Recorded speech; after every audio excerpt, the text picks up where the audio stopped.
Charles, what's happening, man? Another edition of the Irvin Show, another Friday and another day without water. What's up, man? Water. Water situation in Jackson is gloomy.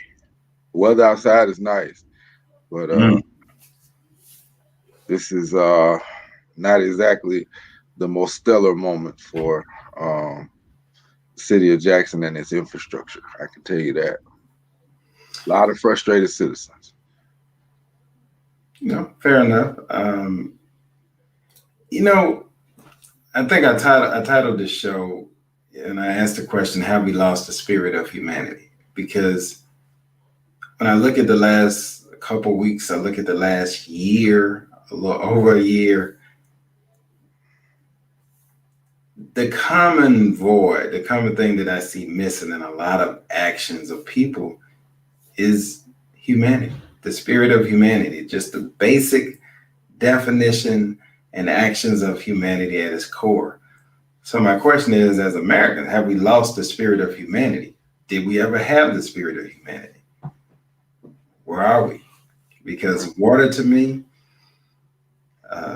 power, the basics, those are humanitarian issues as well. And so that's my question I pose to you on this summer Friday for that reason. What say you, Attorney Irvin? I think by and large, that is a very complicated question, because we've talked about it many times on this show.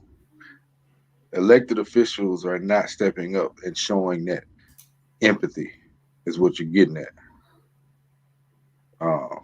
People in the community are rallying and finding creative ways to make sure that they can flush the toilets, and, take baths, have drinking water.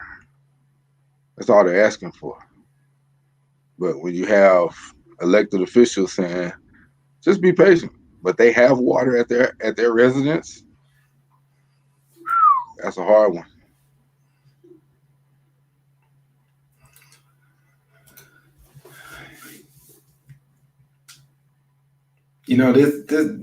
This is hard. I mean, when we hear comments, particularly from those entrusted to lead and do public service, that lack the spirit of humanity, I don't think there is a way or a navigational system that gets you to your destination if you don't have the spirit of humanity in public service. It'll get you to a destination, but I don't think it gets you to the destination that you should be going. And the bigger question is, not only do you not have water, but the lack of clarity around the issue is even more frustrating, even more concerning, that not only do you not have water, but you don't even know when you will have water. So you can't even properly plan for whatever it is because you don't know. It hasn't been defined. Now, there's this old adage that says, fail to plan, plan to fail. You've heard that before, right? Yes. It seems fitting in this instance. Seems like, and I don't know the insides. I don't know what the water treatment was right. I don't know what the winterization of the water system in Jackson. I don't know any of that. Okay, so let me just put that disclaimer out there. I don't have any factual contextual evidence on that, so I don't know. But I do know the system failed. And I know that the system is still not back up yet in full capacity. And I know that people are still suffering. And now we're at 9 days of no water. And there's no answer. Make that 11, 12 days. Oh. 11 or 12 days. Yeah. So have we made any progress at all? I know some residents have water. It's Some my residents, so we have different buckets. Some residents never really lost water. okay. Most of those are in the northeast quadrant of Jackson. All right, so Um, let's be specific there, because when you say northeast, let's put it in relations to I-55. So when county you say line northeast, down, county line down to about Harnum Bridges Park, that area, high area. so that area seemed to never have lost water. Yep. Then you have other areas on the west side of 55 that may have some water pressure, but it's not sustaining. And when you don't have good water pressure, that means you have sludge and other things in the water. Essentially, the water is brown. Mm. So wait a minute. When you say that side, wouldn't that include the campus of our alma mater? Would they be affected as well, or are Oh they? yeah, they've been affected tremendously. But that's getting down to the west side and south side, which is mostly without water. Okay, Charles. So I'm going to ask you to go back into history and put on your former elected official hat. There are some that will say there's nothing that could have been done. There's nothing that could be done different. There is no other options. We're at a point now we need to be working toward resolutions. So, what are the options at this point to get the water system back up, to get things rolling? Because it seems to be no communication, no tactical communication around the problem, the repair, the timeline. And then there seems to be no contingency in place to get you through until you get to a point where water is fully restored.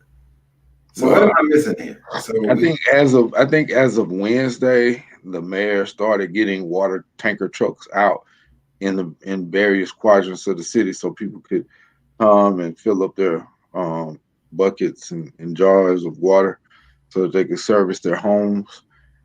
But you knew you had issues with your infrastructure prior to the storm coming in. And so, as a governmental official, you should have prepared contingencies for that. It shouldn't be being prepared and put in place 6, 7 days into the ordeal. And then, from a customer service standpoint, and I've had this happen, you call the city to get information, and they say, well, as the mayor said, just be patient. So that lets you know that the tone is being set from your top official and it's filtering down to the customer service representatives. Unacceptable. that's problematic on many ways, many levels. Let me just bring a comment in from one of the students here that just has an announcement that says JSU students have been instructed to leave campus due to the water crisis. Yeah. And you put on top of that, hi Haley. Thank you for that comment. It's one of my bright stars. Uh, you have lack of garbage pickup. Garbage pickup just resumed Monday. So you have people with 7 days worth of um, garbage at their homes. Also, no water. Uh, Basically, unsanitary living conditions. And so, as of airtime, showtime today, what is the latest that we've gotten in terms of communication from the mayor on where we No, they stand? put out to the Clarion Ledger that it's most service should be restored by Friday. But when you say most, that doesn't give you any quantifiable data that we can look at and say, okay, there has been a significant uptick in restoration. So, we're saying most, but we haven't. So, although we're saying most, they haven't identified the populations that would be included in that most. No. So, in other words, there's okay. So, I'm just going to throw out some things here. I'm assuming, and I hope that you can blow some of my assumptions out of the water here, but I'm going to assume that there's no app that has been put in place that allows the residents of Hinds County to be able to log into and to see the status of when their water will be restored in their address location. I've not seen that app, sir. Okay. I'm going to assume that there that there is even no on that same app or some communication, be it app, email, some form of text message, some form of something on a public bulletin or something to notify you that although there are problems with the water, there have been contingency plans in place and that you can go, water will be, you'll be able to go here and be able to get the water you need to do all the essentials for your particular address in your neighborhood. Yes, Clary Ledger has a list, and I'm pretty sure the City of Jackson website has a list of where you can get those things.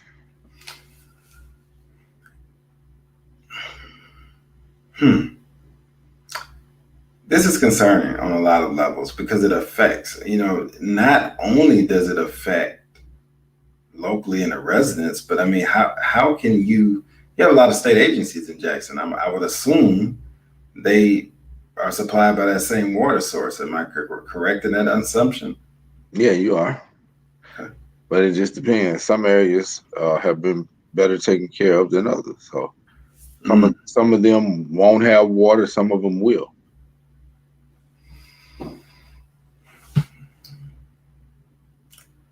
I mean, it's like we talked about offline. We had talked about the Jackson State Stadium situation, and that they probably would have water because they may be on the grid with the hospital, with the university hospital. They didn't have water at that stadium. Let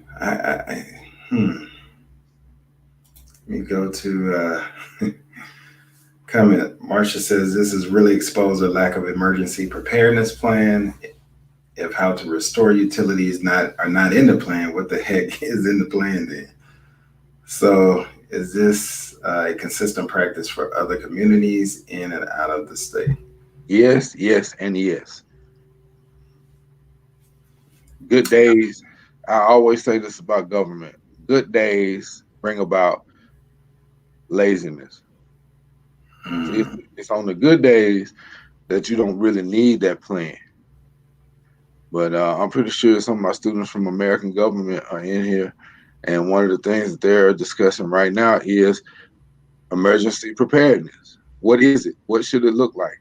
What is a healthy governmental action at the local, uh, state, and federal level for these type of action? We talked about Texas last week not being a part of the national power grid, so the federal response is limited because they don't have any connection to it, and that was by choice. And then, even though Texas had that set up by choice, they didn't take it a step further and develop contingencies to make sure they were protected, being that they were cut off from everybody. That's right. Because let's face it, a lot of times these are, I'm just going to call it out, a lot of times this comes down to dollar and cents and where you allocate funds for. And in good days, people don't want to spend money on the potential of bad days. That's right. I mean, let's just call it what it is. Take the Band-Aid off, right? Yeah. Look, I give a classic point. When you were in high school, most people, especially guys, are not thinking about doing anything special with their hair or the loss of hair or any of that at that point, because it's just growing ferociously. I mean, it's no issue. It doesn't matter what shampoo you use. It doesn't matter what you put into your hair. But as you get wiser, as you matriculate, you have to pay attention to different things because your body changes. That one day is coming. You know it's coming. You got to prepare for it at some point. And when you don't, and it's hard to do. I'll say this. It's hard to do because when you're in the good days, it doesn't seem like the bad days are ever coming. That's right. But that's what emergency preparedness is. It's the art of preparing for those days because you already know statistically that they're coming. Well, it's not even an art, Leslie. It's not even an art. It's a science. It's a science. And it's something that we have to You know, in the South, you should know in the South, once every 10 to 12 years, you have a big weather event. You also know that with the acceleration of global warming, that the time frame on those are getting shorter and shorter. You should be able to calculate, forget the art of it. You should be able to take a map, a calendar, and a budget and figure out what it is that you could potentially need to serve the citizens properly. And if you're talking about the city of Jackson in particular, everybody is known about the water issues for decades. So that means knowing that you should have an advantage. If you can't get the overall fix done, then you should be prepared with tankers and bottled water and other forms of necessities for your citizens. I agree. I don't dispute that one bit. Not one bit. And I sent you, see if you can show that video so everybody can see what I'm talking about when I say low pressure water and what it looks like. Because you can visibly see what the water looks like. Sure. Let's see if I can get that up.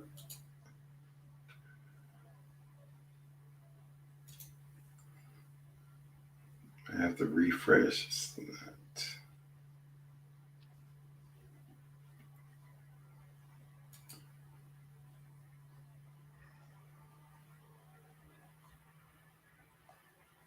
All right. I'm just like Bill Belichick for a reason. They need to do their jobs. Well, let's take a look at this.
All right. Of course, it's been back and forth for a lot of churches.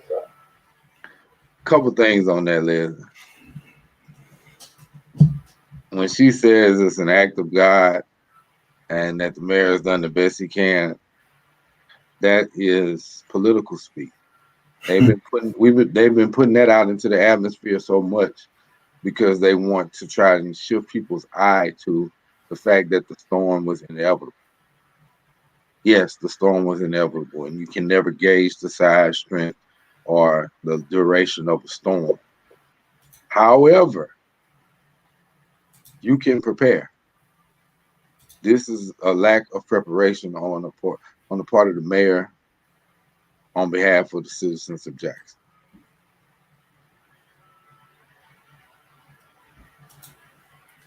So in other words, you're not buying that. No.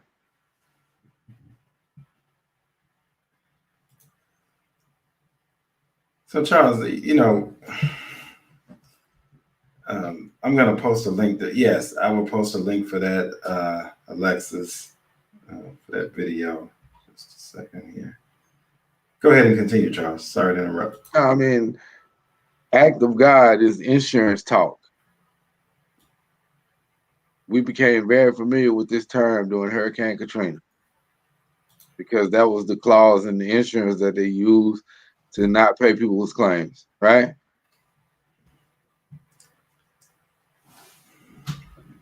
They used it, and they used it often, and they used it early and often.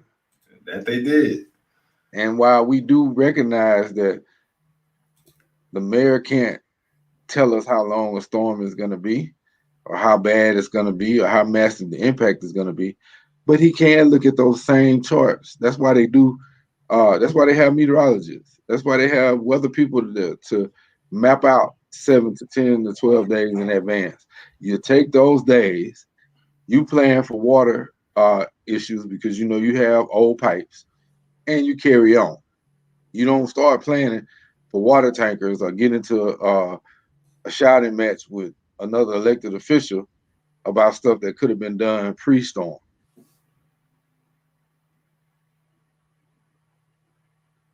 I agree. I mean, listen, it gets back to preparation, right? Yes. What was that saying? I can think about when I first became of age where I started drawing an alliance. I can't even talk to that. Allowance. And my mom would always say, don't spend it all. Always make sure you put some back for a rainy day. Mm-hmm. So early on, we've learned about preparing for that emergency day, that rainy day. And although we've all heard it, only a small percentage of us do it. Yeah. But we do have a different expectation for our municipalities and for our government, because their whole mission is to make sure that the essentials are there. Bruh, let me just tell you, and this is me being facetious, but me also being extremely upset about this situation. If there's an app in the App Store that can tell you where the potholes are in Jackson, there should be an app that can tell you about water outages and duration of that outage. There's an app that will tell you where the potholes are in Jackson? Mm-hmm. Didn't know that. Did not know that. All right, family, get your comments in. I know a lot of you are in the Jackson area. Tell me what your thoughts are. Tell me, just chime in, join the conversation. I'm also going to put a link in the out there as well for you guys to sign up, so you will get, in case you ever miss it, you'll get the rebroadcast where you'll get an email with the show, so you can share it or do whatever you need to do with it. So I'm going to put that out there as well. So make sure you go ahead and just complete that. And then let's get your comments and let's talk about this, because we're making light of it, but this is a serious issue, and we have seen failures now in multiple places, not just as we lost Charles for a second, but I'm sure he'll be back in any minute. It's a failure not just in Jackson. It's a failure in Texas. It's a failure in other places. It's just a massive failure in terms of preparing for emergency or preparing for that rainy day. And it just did not get done. And so as citizens, we have to hold people accountable when this type of thing happens. And we have to be very involved on the front end throughout the entire process. So it looks like Charles is having some technical difficulties, but I will get him back in here as soon as he gets back up. All right, so I'm going to open it up for questions at this point, or comments from you guys to tell me what your experience has been, what you're doing, especially you students. Have you gone home? Are you still on campus? Just talk to us. Tell us what the situation is there with you. And while I'm waiting on those comments to come in, I'm just gonna. That's a good question. So Marsha asked the question, how so how does this compare to the response in Flint? That's a great question. So that was another failure of the water crisis. Well, I think the record still is out on how it compares to Flint because Flint's water situation is still not fixed, even as of right now. Their water situation is still not fixed and it's still not working properly and functioning properly, to my understanding. So we got Charles back in. Lost him for a second. Charles, we had a great question posted by Marcia, and she said, "So how does this compare to the response in Flint?" And I responded saying, it's quiet, but Flint still has not that situation has not been remedied in Flint totally. They're still having problems. Well, here's what I would say about that. There's an apple and an orange. Flint was the governor, Rick Snyder, decided in his infinite wisdom that he didn't like the elected officials in black parts of Michigan. So he exercised his unilateral power to put in place emergency managers who basically sat on top of the mayor and the board of aldermen in those cities, of which Flint happened to be one of them. And the emergency manager said, we can save money if we change the water source. And so, because of the existing piping that Flint had, it was not made for untreated water. And so that was a man-made disaster because when they switched over to the Flint River, there were chemicals in there, and that rusted the lead pipes, which led to Legionnaire's disease, which affected a whole generation of kids with death and disease. So that was man-made. This is in part man-made in Jackson because the pipe infrastructure is old. Some of it is similar to there are studies that have been done, similar piping as to what they had in Flint.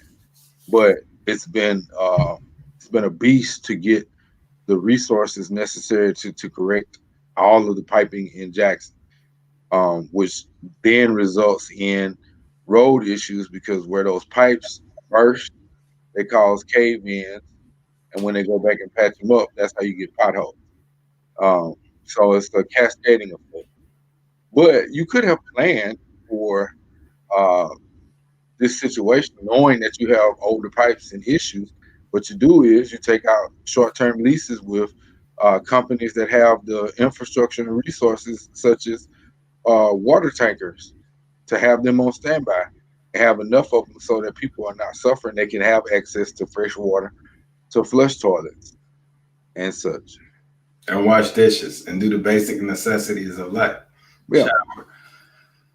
You know, Well, you can't shower with it unless you know how to rig up a bottle shower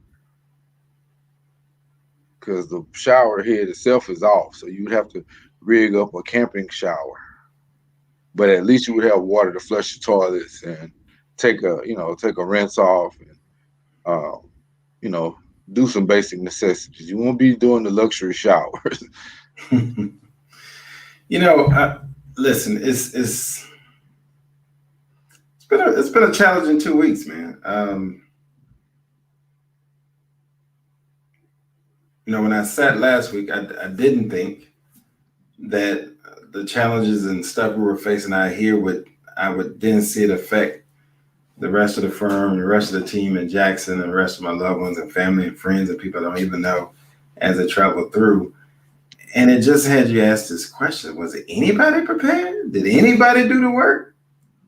I think in some instances some were prepared. It was just a little bit more than what they anticipated, and that can happen. But what I'm telling you with the city of Jackson in particular is we now have water tankers. Why didn't you have those prior to? Right. And why am I hearing that it was politics because you didn't like the person who had the tankers, so you had to go to an outside source to get them? Well, that's an assumption. We don't know that for sure. We So, don't. But but here's the issue that but what we do know, there was a person locally that had water tankers and he was not utilized. right. Okay, that's a No, fact. but that's, I mean, even beyond that, let's say that all of that is 100% true or is 100% false. You knew you had bad pipes, so you better get water from somewhere. That's true. You know, That's all I'm saying. leave it to your sister Marsha to put it in the words. She said, "Looks like we're back to square one." PPP, piss poor plan. Yeah, yeah. Ariel says has a question, Charles, for you. Do you think they will pay the money to fix it?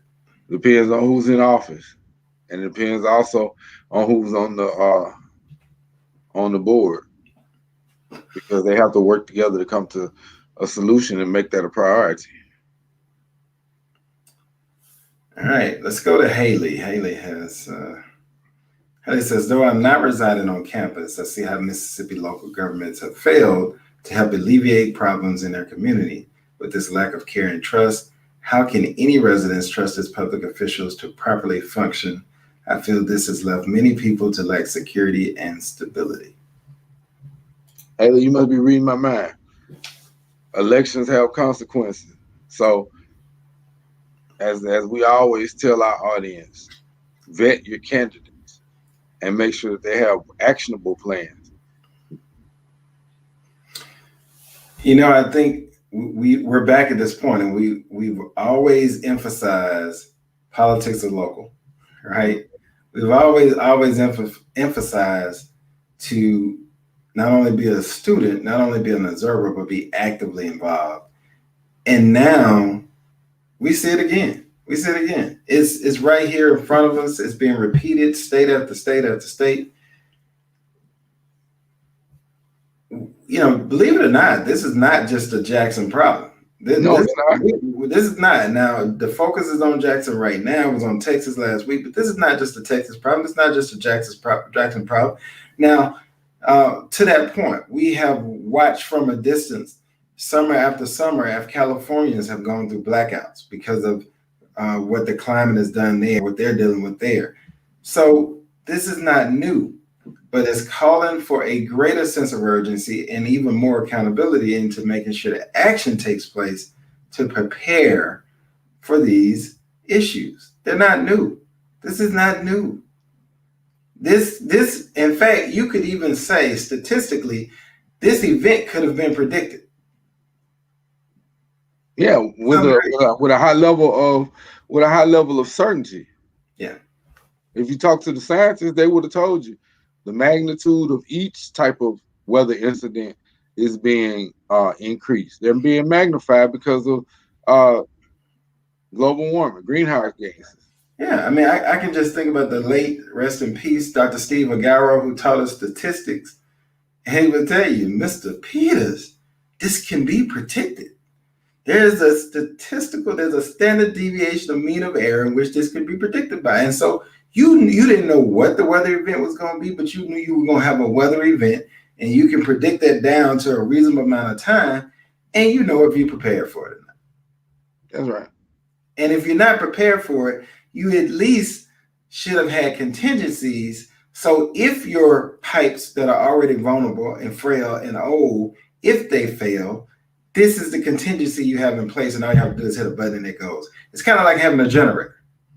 Guess what I've learned through this pandemic, Charles? I'm about to get me a generator. I don't ever want to be in that situation again. So I wasn't prepared, but I will be going forward. All right, let's get Miss Brown, Miss Simone. I'll let you take that one, Charles. Recently went to stay with family because the water is brown on campus. Porta potties and portable showers have been brought to campus. I wonder how long this is going to last. Yeah, I feel like they could have been better prepared too in money. And this is what I'm saying is that you prepare on the front end. You don't wait to see how bad it is and then react. You have some of these things in place. And if it's one thing, now if you talk to the street committee, they would have told you Northeast is not really going to suffer in Jackson.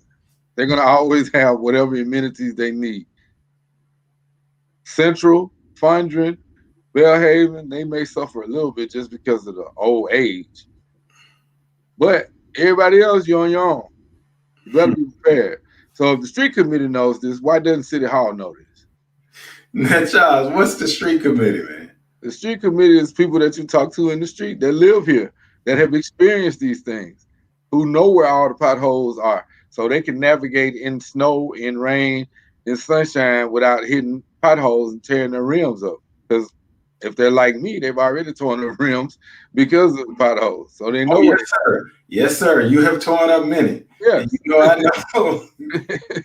know. So I mean, ask the street committee. That's where that, and there's this big beef that was going on between Mayor Lumumba and Councilman Stokes.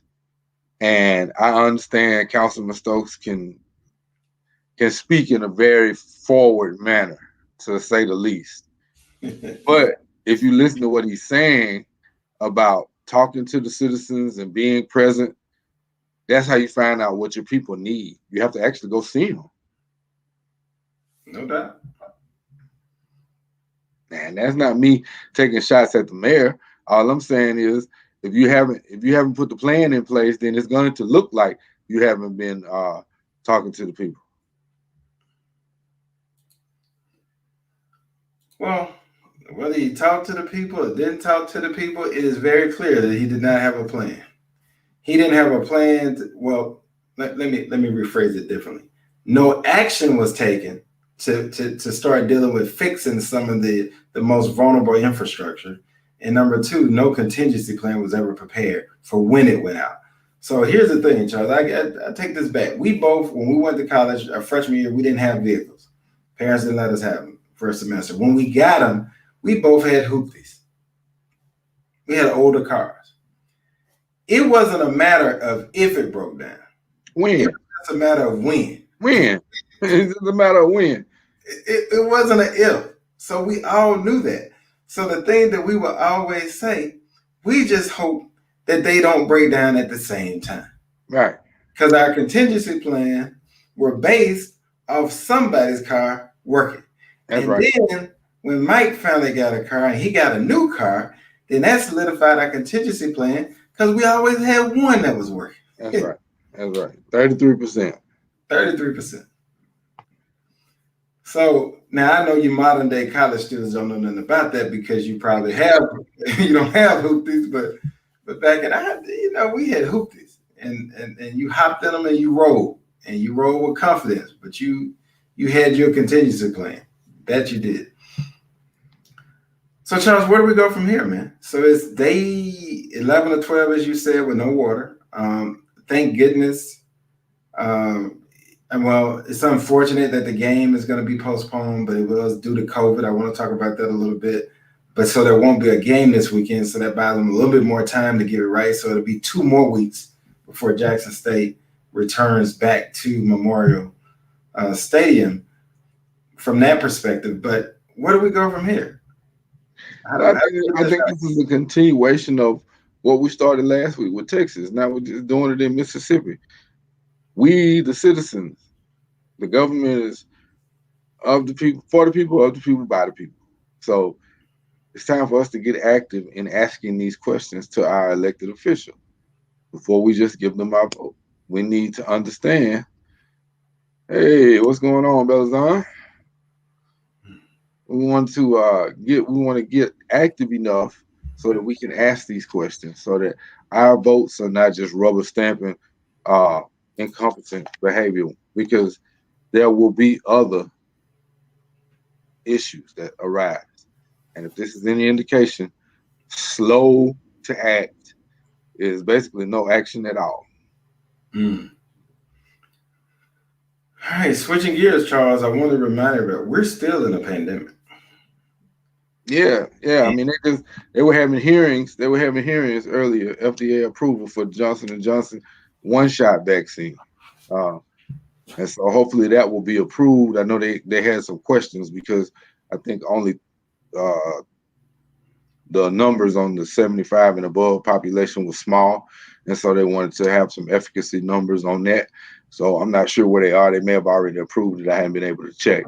But that was one of the questions that came about, and the fact that the efficacy number was lower than the Pfizer and Moderna uh, vaccines, which shouldn't in and of itself be a problem because the vaccine is to ensure that you don't incur serious illness, hospitalization, or death.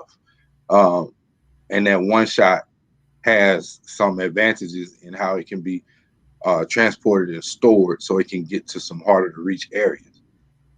And you take one shot and you're done. So I think that's an overall net positive.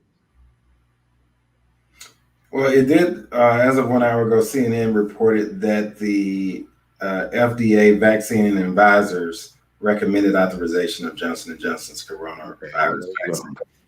Yeah. There you go. So that puts 3 vaccines out there. And one thing that I wanted to talk about that we haven't talked about, and we pride ourselves on having our people in tip-top shape with when it comes to knowledge base. This may not be the only vaccine that you have to take, people, because viruses mutate. Yeah. Viruses are tricky, they're smart, and they move to the beat of their own drummer. Yeah, and let's talk about this. I mean, this may now be a vaccine that you have to do not once a year. Who knows? I don't know how this once a year, just like flu vaccine. Yep. So, let's talk about the vaccine for a second, just from not from a medical perspective, but just from, because I think there's still a lot of hesitancy, particularly as I talk with my parents, and my dad has got his vaccine. I know you have had the opportunity, I believe, to at least get your first shot. Man, we're dragging up the rear in Texas. I'm trying to find somewhere that I can get in and get a vaccine. Have not been able to get it yet, but now they're starting to utilize the drugstore, CVS in Texas. So I'm hoping soon I can join you in the vaccine process. But we still have a lot of people that are on the fence. So if you were talking to one of your loved ones and they asked you, Charles, what's your thought on the vaccine, what would you tell them? Get it. And why? Because at some point we've got to get to a level of saturation in the vaccine such that it flattens out the curve, meaning the rising of number of new virus and deaths. And so the more people that we get vaccinated, the better off that will be. And I think personally, and you know how I feel about Joe Biden, I feel like his goal of 100 million shots is relatively low. We got to get above and beyond that. But he's on track to get that first 100 done. Well, let me tell you, right now, as of 36 days in, he's on pace to hit 150 million if they keep up. So I mean, I think his goal was always to underpromise and overdeliver. But I'm just saying, as we roll more vaccine doses into the pipeline, as they kind of refine needle sizes and the vial sizes and all that stuff, you'll be able to get the most out of it. And so that's a good thing. I'm just going to read you some stats on the Johnson & Johnson vaccine, and this is coming from CNN as a source. And I'll put this link out there as well. In fact, I'll just go ahead and drop this link in the comment box so you guys can follow this as well. But the vaccine, the Johnson & Johnson vaccine, is 72% effective in the U.S. and 66% effective overall at preventing moderate to severe COVID-19 28 days after vaccination. It's 85% effective overall in preventing severe disease and demonstrated complete protection against COVID-19 related hospitalization and death as of day 28. So let me just stop there. So what they're saying, this vaccine has been 100%, you understand, 100% effective at, meaning no one that was vaccinated and after 28 days of taking the Johnson & Johnson, no one had to be hospitalized and no one died. 100% effective in that. 85% effective overall in preventing severe disease. So and demonstrated. Um, so anyway, so that's the stats according to what I'm reading off CNN, but I sent the link. Um, so it's different. It's a one-shot vaccination. It's effective 28 days after the shot. So essentially, it's just another tool in the arsenal of our fight against COVID. Now, it's not a substitute for wearing your mask. No, it's not. Just because you've been vaccinated, even if you had both, you still need to wear your mask. Period. We're not out of woods yet. Let me go to the comments. All right, so Austin said drove his wife to Neshoba County from Luckstadt a few days ago to get her first vaccine. She's a cancer patient.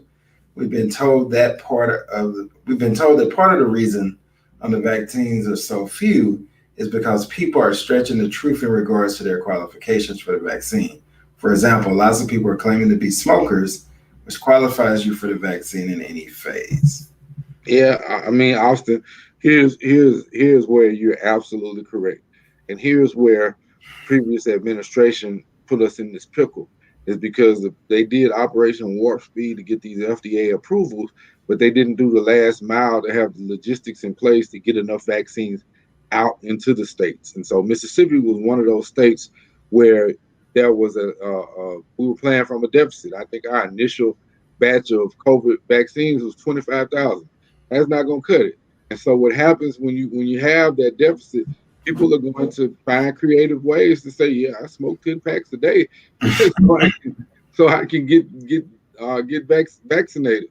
So you're absolutely correct. People are bending, they are fudging, they're doing all kind of stuff to get in line to get that vaccine.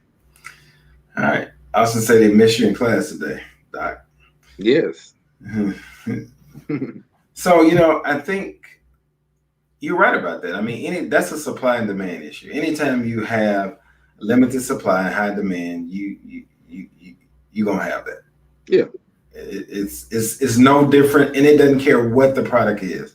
I give you a class example. The new Jordans come out, limited edition of new Jordans. They only make us so many. You got limited supply, high demand, and what happens? You got fights breaking out. You got people breaking line. You got people doing all kind of stuff that's shady because there's limited supply. Yeah. Same thing with the vaccine. No doubt about it. Yeah.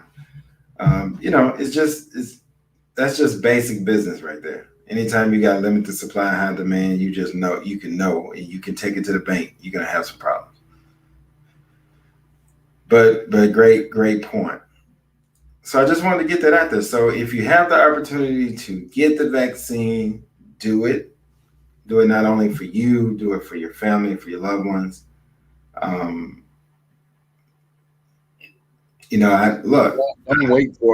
Don't wait for a particular vaccine. Any one of them that you can get, take it. Yeah.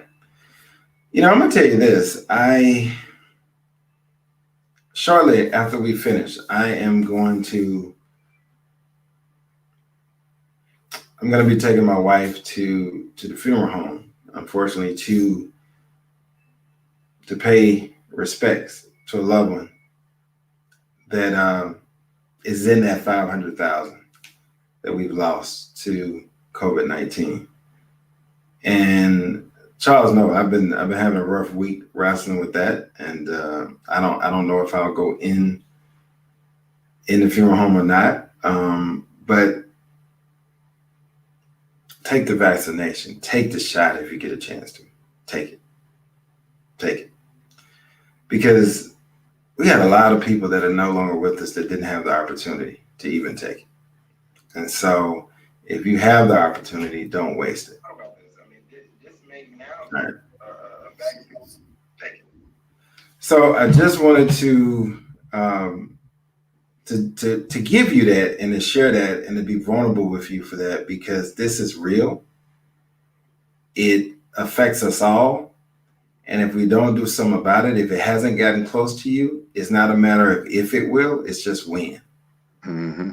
And I don't want it to get close to you if it hasn't already.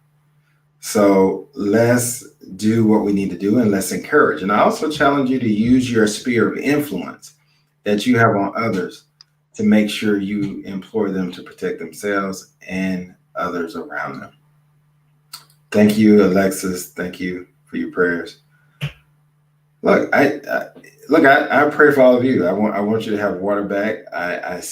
I'm grateful. I sit here safe and warm, and we never lost water, thank goodness. But we have a lot of people, even here in Dallas, still don't have water in their homes, and they're having to go to water points and get them in tankers and things of that such as well. And we're 2 weeks later, and they're still having to do that. So 3 weeks later in some cases. So I get it. Charles, take us out, man. It's been a show today where it was real talk that needed to be talked about, that needed to be discussed. Is people are hurting. You're affected by this as we sit. I've been affected by this. People we love and care about are affected by it. A lot of our family members that are in the comments are affected by this.